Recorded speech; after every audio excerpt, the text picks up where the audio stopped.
let's ask Devan Kaney, among other things. She joins us right now to unpack the end of the Eagles season and to figure out what is next for this team. Devan, how you doing?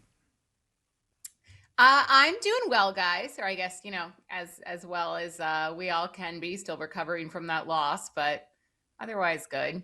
How are you guys? Well, we're getting by. Yeah, we're all right. Arguing, that's what we do. Yeah. So, Devan, now that we're a full day and plus through it, what's the feeling you have that it ended? Because there's a couple ways you could think. Like, I kind of always felt it was coming, and I'm not surprised, or shocked. I mean, they lost a home playoff game where clearly they were the more talented team, and they gave it up. What's the feeling you have? A couple days post the game.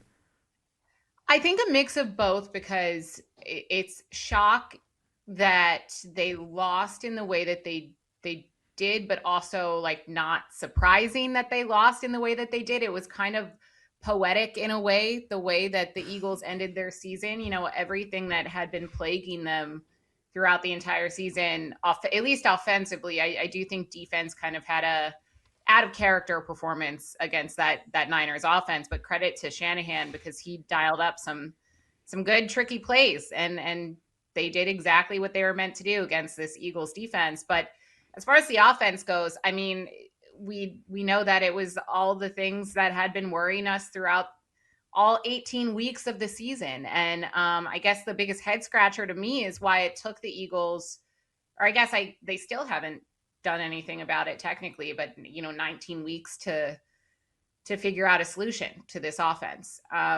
So I was shocked. I was confident did I have confidence that the Eagles would go back to the Super Bowl and win it? No, but given the landscape of the rest of the league in the postseason, and especially the rest of the NFC, I thought we'd at least be heading to Chicago this weekend. Dev, I'm kind of curious. Oh, I'm sorry. I didn't know you. No, go for it. No, I was kind of curious. How close were you to the heated exchange between Coach Sirianni and AJ, and was it as bad as it looked on television? Yes, I was right behind the receivers bench when that happened, so I got a front row seat to that exchange. And honestly, at first, so I was standing like right behind where AJ and Devontae sit. And Aaron Andrews, I think, was like to the left of me. So when you're down there, a lot of the times, you collaborate with other sideline reporters, whether it's a national person or whoever.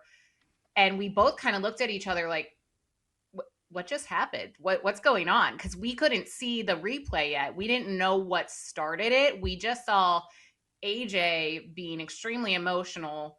Aaron Moore had the receivers coach, and Jordan Mailata were both kind of trying to calm him down, saying like, you need to just take a deep breath. It's okay. Sit down. Big Dom, of course, had to intervene, as the replay showed. But at first we were like, what is happening? What did something like go down between a 49ers player and AJ? We didn't realize it was between AJ and Nick Sirianni until the replay happened. But yes, I saw that entire heated exchange, and it was, so I guess I can say shocking, but given, AJ Brown and what he has been through or put us through this entire season, I guess not entirely shocking. Yeah, and plus, Sirianni can bark at people, so it's not shocking to me it happened. I wish it didn't, but it's not shocking. Devan, what's if you had to guess right now, and there's a lot to go into this. I mean, obviously his play this season, everything that went on away from the field, that he wasn't happy at times, a lot of times, and then the ramifications from a salary cap perspective and how they allocate money. Do you think Sunday was A.J. Brown's last game as an Eagle? It's hard to say because I think it's easy to point to the reasons why he won't be an Eagle.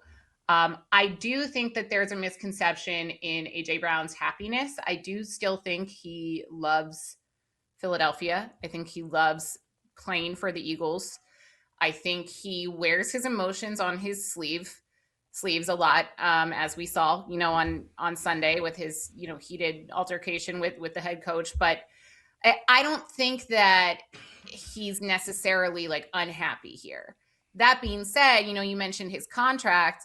Eagles have a ton of players coming up, especially on the defensive side of the ball, who need to get paid, and they might need that money to use elsewhere on younger players, especially defensive players, versus I hate saying the word aging because it's crazy that we talk about athletes this way, but a receiver who might be on the back half of his career who kind of came up short in moments this season, and especially in that final game. And cause some unnecessary drama. So I could see it going either way.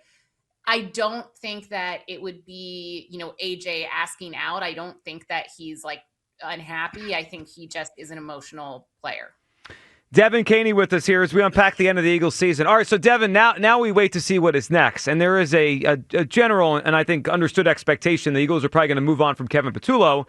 Now, if you had a guess, do you think we're going to hear from the Eagles soon? Because on one end, it doesn't really matter if it's today or tomorrow. But on the other end of the spectrum, they're in the midst of coaching searches, right? All the teams around the league are coaching searches. There's a lot of former head coaches that are offensive minds that are out there that conceivably, if the Eagles don't move quickly, they could end up getting jobs elsewhere. If you had a guess, do you think we're going to hear something soon? Or could it be like 2 years ago where it was over a week until the Eagles, talked to us after the season ended?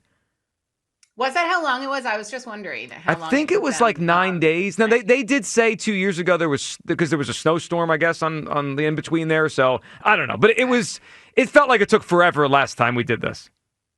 Yeah, I mean, I'm honestly surprised we haven't heard anything already. I would assume maybe they're kind of giving it a rest, or the powers that be who make the ultimate decision aren't, wanting to make an emotional choice and letting it kind of settle in.